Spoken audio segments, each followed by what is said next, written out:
আরে ভাই কিছু মানুষ আছেই এরকম, মানে টাকা খরচ করবি চায় না, মনে হয় টাকা কম বলে যাবে। আচ্ছা এই জীবনে এত কেপটিমো করে লাভ আছে ক? আর আমিও তো সেটাই কই, আমার বাড়ির পাশে গফুর, ও জীবনে কোনোদিন দেখলাম না একটু গোস্ত কিনে খালি। আর আমার দেখ, আমি বছরে একবার হলেও গোস্ত কিনবই। আরে বছরে একবার যদি গোস্তই না খাবের পারে, এই জান্ডার মধ্যে কি শান্তি লাগে ক? হ্যাঁ, আরে আমার ভাই ভাই আমার আপন ভাই, এই পরিমাণ কিপটি তোরা ভাববিরও পারবো না।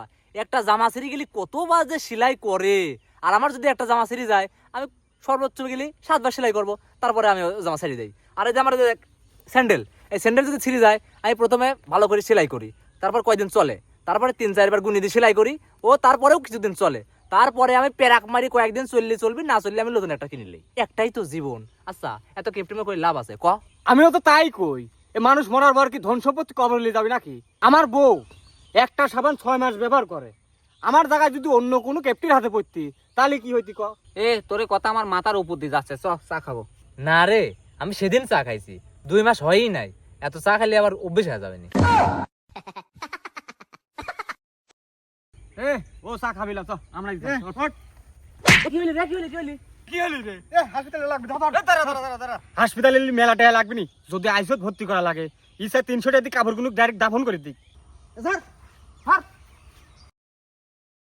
বাপের জন্মে এরকম কেপটি লোক দেয়নি, জীবনে তোর সাথে থাকবো না।